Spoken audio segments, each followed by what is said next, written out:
Budget सत्र का आरंभ हो रहा है तब राष्ट्रपति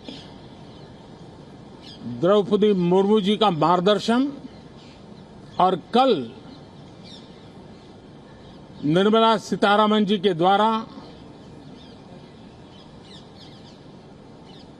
इंटरिम बजट एक प्रकार से ये नारी शक्ति के साक्षात्कार का पर्व है। साथियों, मैं आशा करता हूं कि गत 10 वर्ष में जिसको जो रास्ता सूझा उस प्रकार से संसद में सबने अपना अपना कार्य किया। लेकिन मैं इतना जरूर कहूंगा कि जिनको आदतन हुड़दंग करने का स्वभाव बन गया है, आने वाले दिनों में भी जब सदन की चर्चाएं कोई देखेगा तो उनका एक एक शब्द इतिहास की तवारीख बन करके उजागर होगा। और इसलिए जिन्होंने भले विरोध का किया होगा लेकिन बुद्धि प्रतिभा का दर्शन कराया होगा, देश के सामान्य मानवी के हितों का कंसर्न दिखाया होगा, हमारे खिलाफ तीखे से तीखी प्रतिक्रिया की होगी, उसके बावजूद भी मैं अवश्य मानता हूं कि देश का एक बहुत बड़ा वर्ग,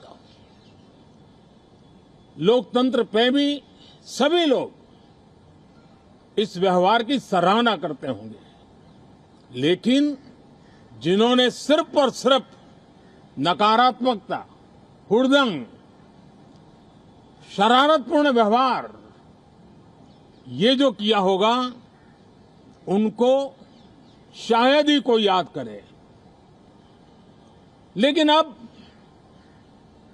ये बजट सत्र अवसर है, पश्चाताप का भी अवसर है, कुछ अच्छे फुटप्रिंट छोड़ने का भी अवसर है। तो मैं ऐसे सभी माननीय सांसदों से आग्रह करूंगा कि आप इस अवसर को जाने मत दीजिए, उत्तम से उत्तम परफॉर्म कीजिए, देश हित में उत्तम से उत्तम अपने विचारों का लाभ सदन को दें और देश को भी उत्साह और उमंग से भर दें। मुझे विश्वास है, आप तो जानते ही हैं कि जब चुनाव का समय निकट होता है तब आमतौर पर पूर्ण बजट नहीं रखा जाता है।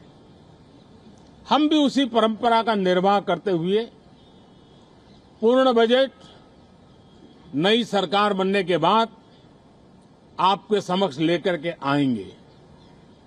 इस बार एक दिशा निर्देशक बातें लेकर के देश की वित्त मंत्री निर्मला जी हम सबके सामने कल अपना बजट पेश करने वाली है। साथियों, मुझे विश्वास है कि देश नित्य प्रगति की नई नई ऊंचाइयों को पार करता हुआ आगे बढ़ रहा है। सर्वस्पर्शी विकास हो रहा है, सर्वांगीण विकास हो रहा है, सर्वसमावेशक विकास हो रहा है। ये यात्रा जनता जनार्दन के आशीर्वाद से निरंतर बनी रहेगी। इसी विश्वास के साथ फिर आप सभी को मेरा Ram Ram.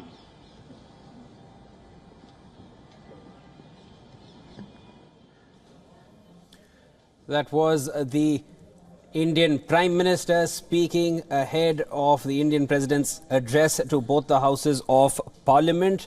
Of course, the budget session is to begin. The interim budget will be read by Nirmala Sitharaman, the Finance Minister of India, on the 1st of February. But today is when the Indian Prime Minister has given a short address at the parliament. He did mention how those who have not used their power judicially will not be remembered. Also mentioned how elections are nearing, and that means that it will be an interim budget. The complete budget will be declared or will be shared with everyone only post the elections once the new government is formed. He mentioned how today's talks will give a direction to what is in store, and of course that will be presented by Nirmala Sitharaman tomorrow. Just to discuss matters further on what the Prime Minister just briefly addressed everyone with, we have Siddhant Sibbal joining us over the phone line. Siddhant, any key takeaways that you could make out from this brief address?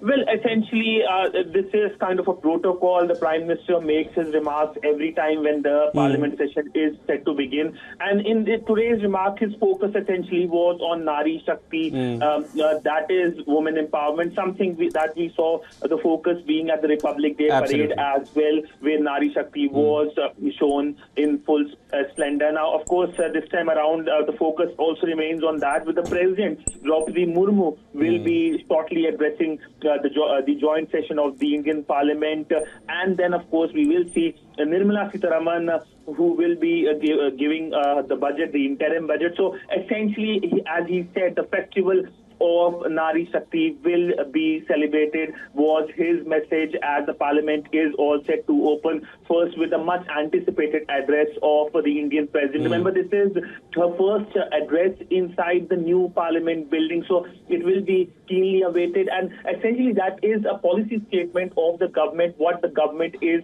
keen and intending to do for next few days. Of course, the country goes through elections, but this is an important policy statement which will talk out Indian government's key focus areas. There is, of course, a big question if there will be a mention of the Ram Temple as well. The Indian President did mention Ram Temple during her address on the eve of the Republic Day parade. But all in all, it's the budget that is going to hog the limelight.